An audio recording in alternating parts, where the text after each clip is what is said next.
नमस्कार। हिंदी अ, बीए द्वितीय वर्ष के छात्रों के लिए आज हम भक्ति काव्य का स्वरूप और विकास ये इकाई लेकर शुरू किए आए हैं। ये तृतीय प्रश्न पत्र के दूसरे खंड की पहली इकाई है और ऐसे पाठ्यक्रम की तीसरी इकाई है, भक्ति काव्य का स्वरूप और विकास। हाँ, आप स्क्रीन पर देख सकते हैं।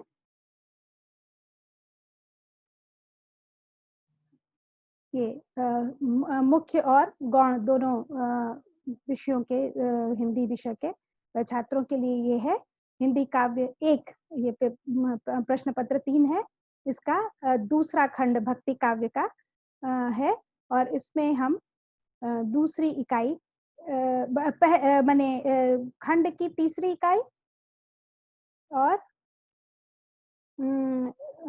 खंड की पहली इकाई और प्रश्न पत्र की तीसरी इकाई लेकर उपस्थित हुए हैं।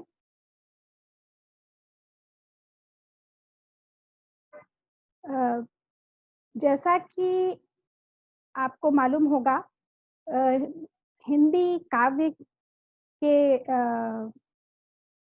हिंदी काव्य की जो परंपरा है, उसमें भक्ति काव्य, भक्ति काल को स्वर्ण युग कहा जाता है। ये ऐसा हिंदी काव्य में ये एक ऐसा समय है जब सब श्रेष्ठ साहित्य जो भी लिखा गया श्रेष्ठ हुआ और आज तक सदियाँ मने बीत गईं, लेकिन ये उतना ही लोकप्रिय बना हुआ है।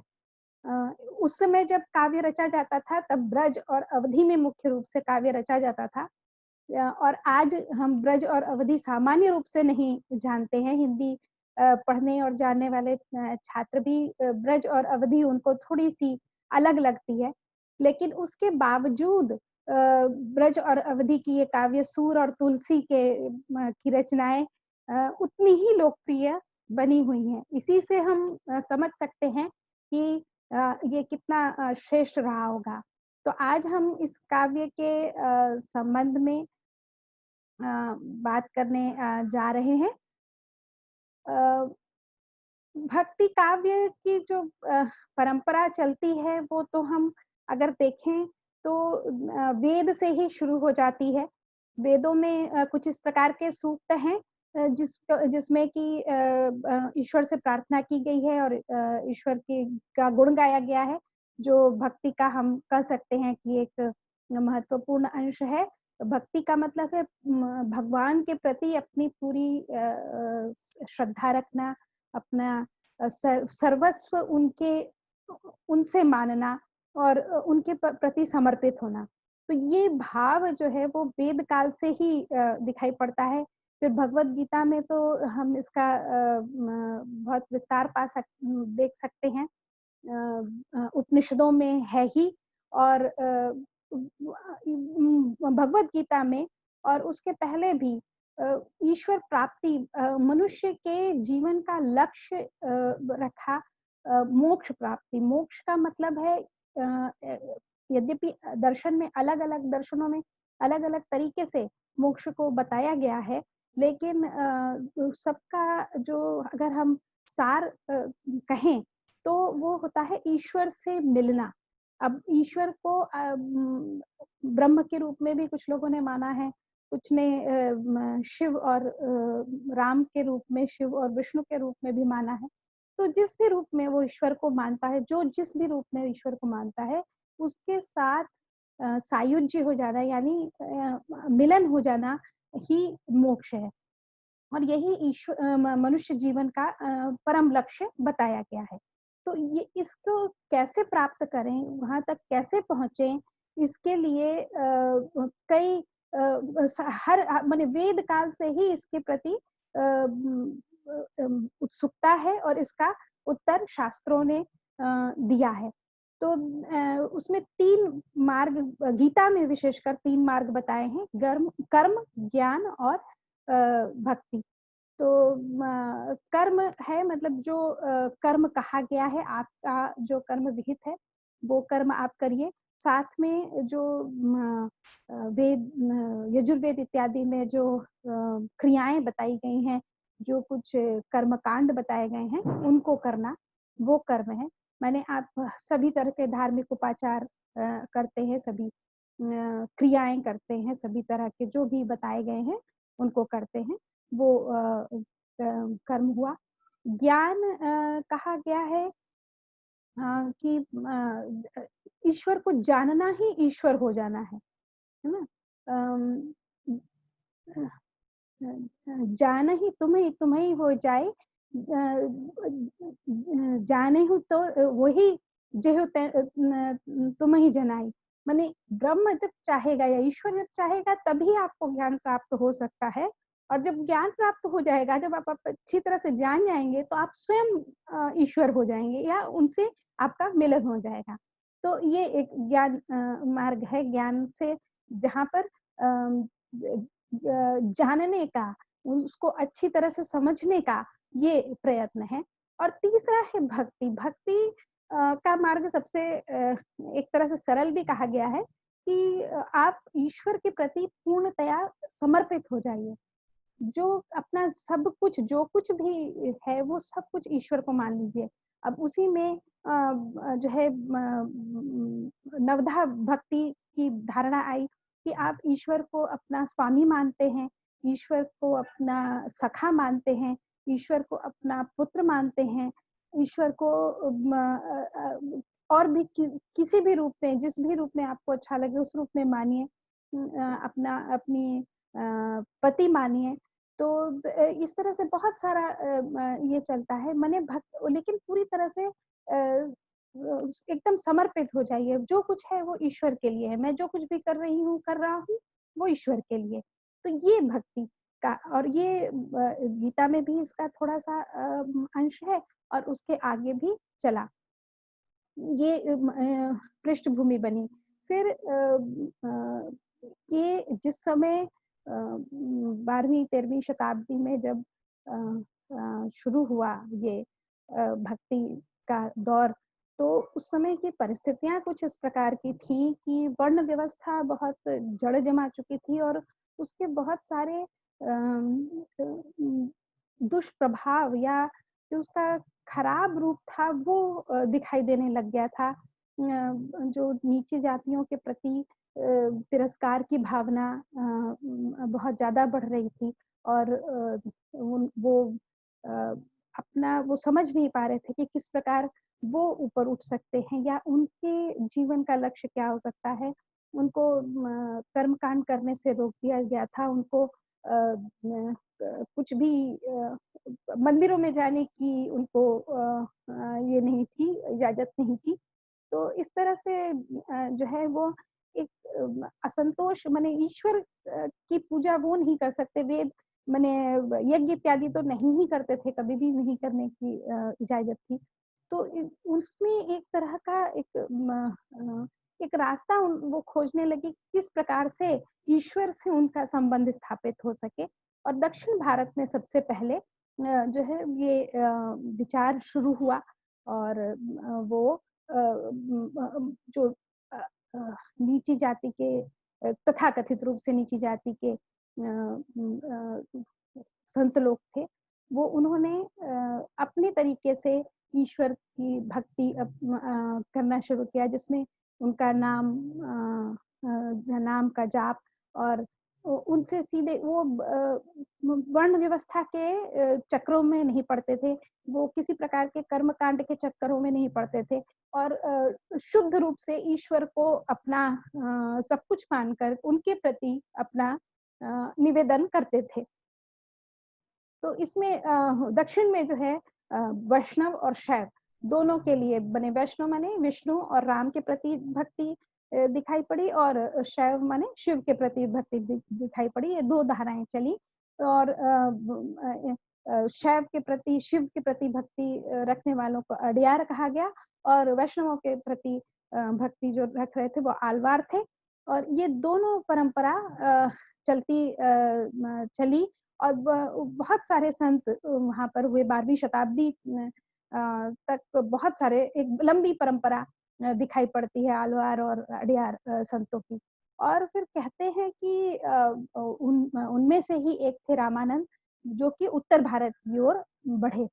म एक दोहा आता है, भक्ति द्राविड़ उपजी लाए रामानंद, और फिर माने कबीर और रैदास को उसकी परंपरा सौंपी। तो इस तरह से जो है वो ये रामानंद के माध्यम से उत्तर में भक्ति की परंपरा आई, और फिर राम भक्ति, कृष्ण भक्ति यहाँ पर शुरू हुई। और दूसरा वो ज्ञान मार्गी धारा भी चलती रही, संतों की धारा जो कबीर की धारा थी, जिसमें उन्होंने किसी भी प्रकार के माने वो राम कहते हैं, कबीर अपने आप को राम की बहुरिया कहते हैं, लेकिन उनका राम जो है वो ब्रह्म का प्रतीक है, ब्रह्म है। तो वो किसी दशरथ पुत्र राम को नहीं पूजते, बल्कि वो सीधे ब्रह्म को पूजते। तो वो भी एक परंपरा चली, और उसके बाद भी माने राम और कृष्ण भक्ति की भी चली। यहाँ पर शिव भक्ति की भी धारा थी, लेकिन वो भक्ति साहित्य में उस तरह से नहीं, भक्ति साहित्य में ज्यादातर राम और कृष्ण वैष्णवों की ज्यादा चली, शायद इसलिए कि रामानंद स्वयं वैष्णव थे।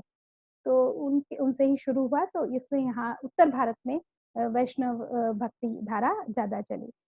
अब ये इसमें जो भक्ति काल का, अगर हम उसके काव्य का स्वरूप जानना चाहें कि किस प्रकार उसका ये चला, तो हम देख सकते हैं कि जो पूरा भक्ति काल है उसको दो भागों में मुख्य रूप से दो उसकी धाराएं मानते हैं, निर्गुण काव्य और सगुण काव्य।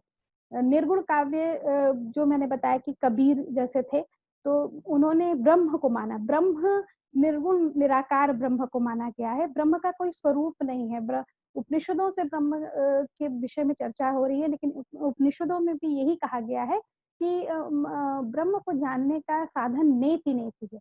माने ऐसा भी न इति, ऐसा भी नहीं ऐसा भी नहीं, माने ब्रह्म को किसी भी जो जो जितनी चीजें हम जानते हैं उनमें से किसी से भी, किसी के माध्यम से हम ब्रह्म को व्याख्यायित नहीं कर सकते या उसको बता नहीं सकते। तो निर्गुण, यहाँ पे निर्गुण और सगुण, गुण शब्द देखने, गुण का सामान्य अर्थ जो होता है वो माने एट्रीब्यूट्स होते हैं, किसी में गुण है, ये बहुत गुणी व्यक्ति है, इसमें कोई गुण नहीं है, इस प्रकार का व्यवहार हम करते हैं। लेकिन यहाँ पर जब हम निर्गुण और सगुण काव्य की बात कर रहे हैं, तो यहाँ पर उस तरह के गुण की बात नहीं है।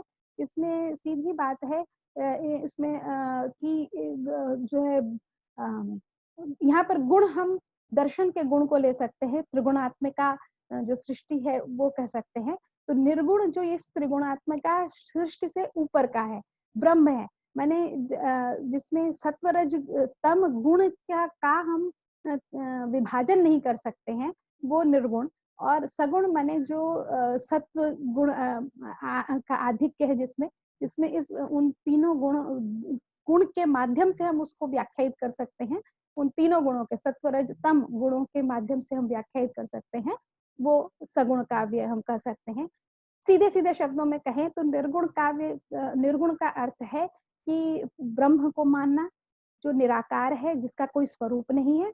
और सगुण काव्य मतलब किसी एक मूर्ति की, किसी एक स्वरूप की भक्ति करना, किसी एक स्वरूप के रूप में, चाहे वो राम के स्वरूप हो, कृष्ण का स्वरूप हो, शिव का स्वरूप हो, शक्ति का स्वरूप हो, कोई भी एक स्वरूप को लेकर के उसकी आराधना करना, वो सगुण काव्य कहलाया। निर्गुण काव्य में फिर हम देखते हैं कि दो भाग हो जाता है, एक ज्ञानाश्रयी शाखा और दूसरा प्रेमाश्रयी शाखा।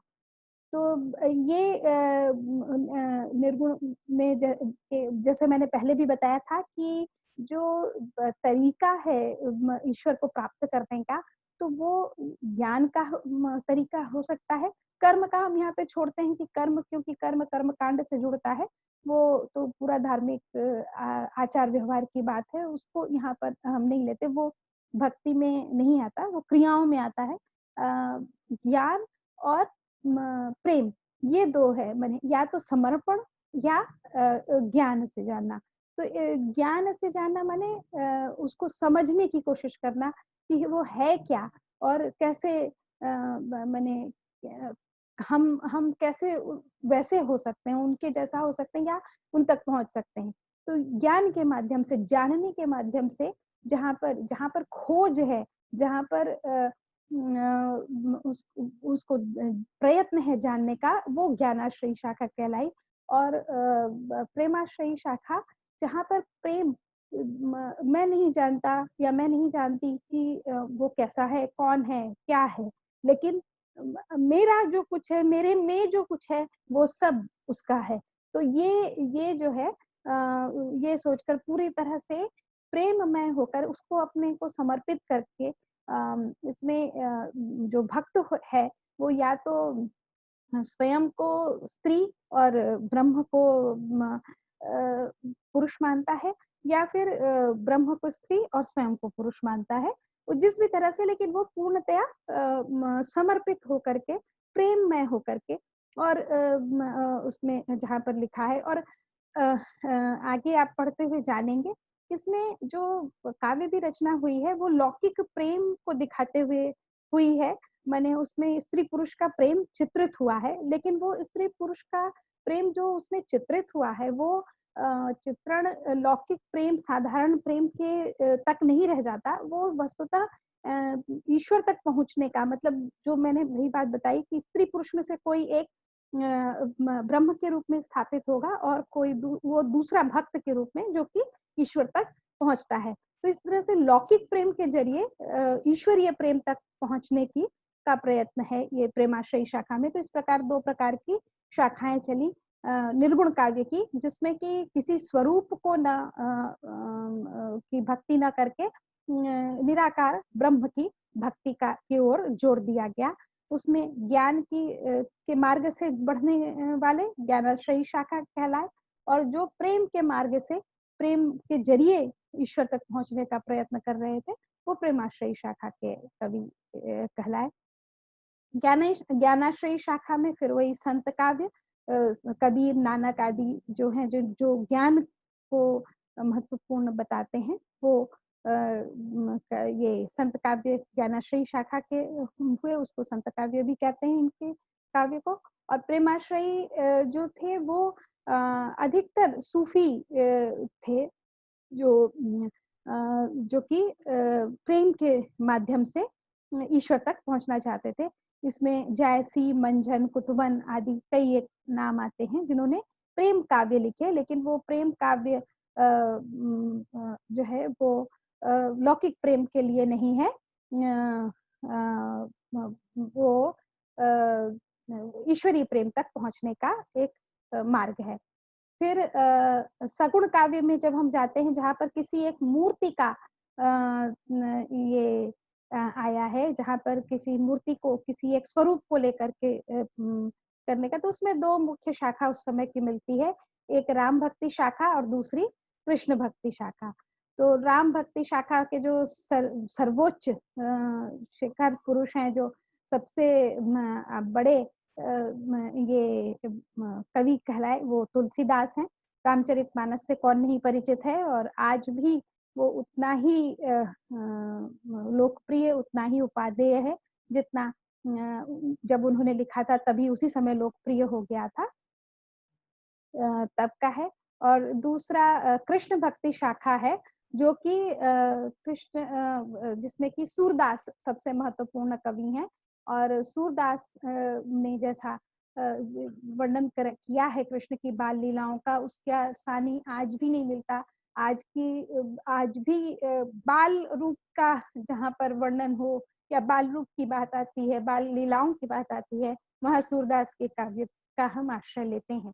तो ये दोनों माने ज्ञानाश्रयी शाखा, माने निर्गुण काव्य और सगुण काव्य, और फिर ज्ञानाश्रयी शाखा और निर्गुण काव्य की और प्रेमाश्रयी शाखा, फिर सगुण काव्य में राम भक्ति शाखा और कृष्ण भक्ति शाखा।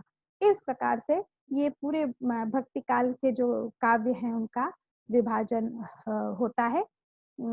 इसमें ये बहुत ही बृहद रूप में एक बिल्कुल समझने की दृष्टि से, एक नज़र में समझने की दृष्टि से ये भक्ति काल का स्वरूप है, जिसको कि आप समझें कि भक्ति काल अ, मैं पुनः एक बार आपको बता दूँ, भक्ति काल उसको 2 शाखाओं में पहले विभाजित किया गया है, निर्गुण काव्य और सगुण काव्य और फिर उसके बाद निर्गुण काव्य 2 भागों में विभाजित होता है।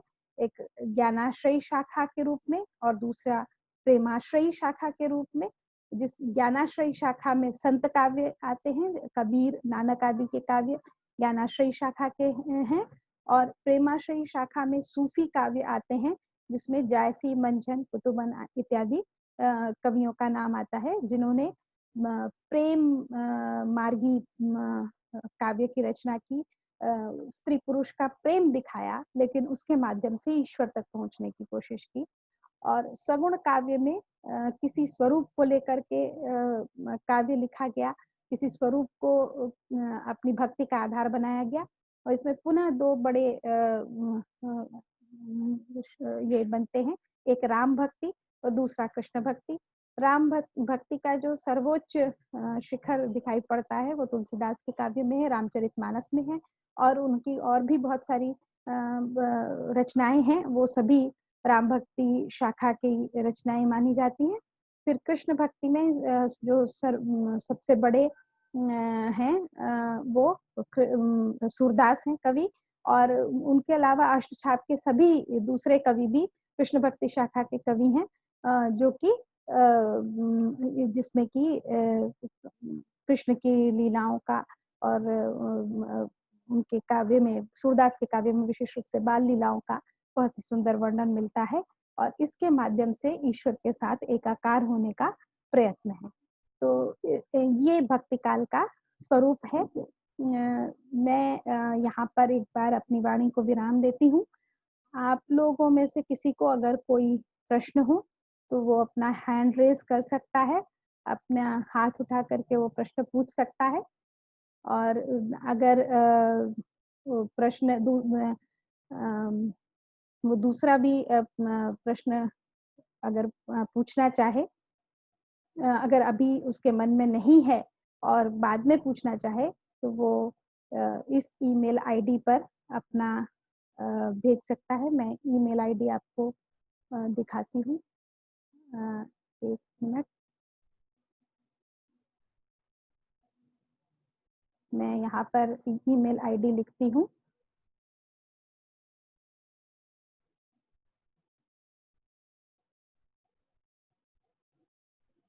हुँ।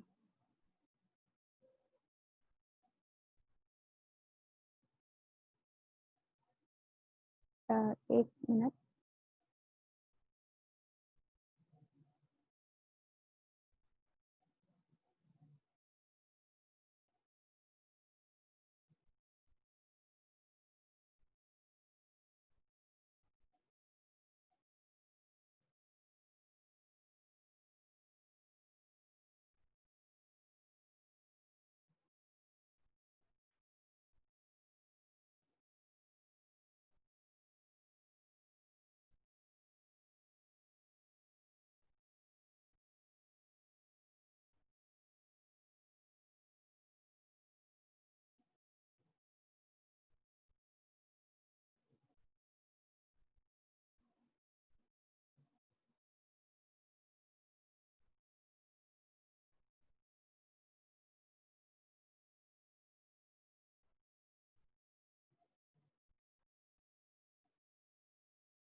अ, किसी कारणवश मैं क्षमा चाहती हूँ, किसी कारणवश उसमें लिखना संभव नहीं हो पा रहा है।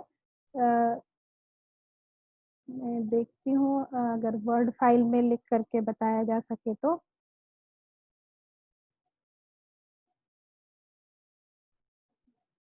जी।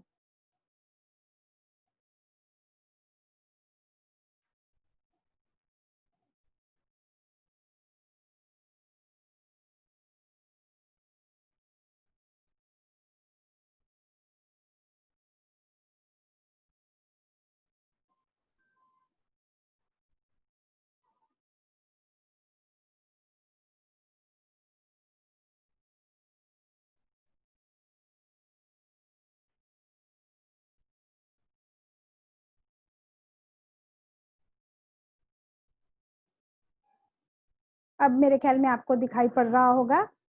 ये ARCHANA archana.mishra@baou.edu.in इस ईमेल आईडी पर भी आप अपना प्रश्न कभी भी भेज सकते हैं। आपको निश्चित रूप से उसका उत्तर मिलेगा। हो सकता है कि तत्काल ना मिले, लेकिन ये आप निश्चित जानिए कि इसका उत्तर मिलेगा।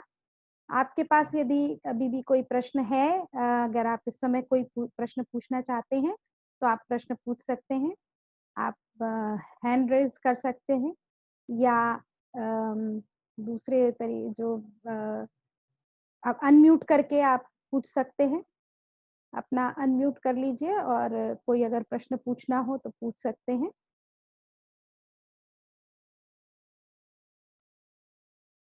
मेरे ख्याल से अभी इस समय किसी के पास कोई प्रश्न नहीं है।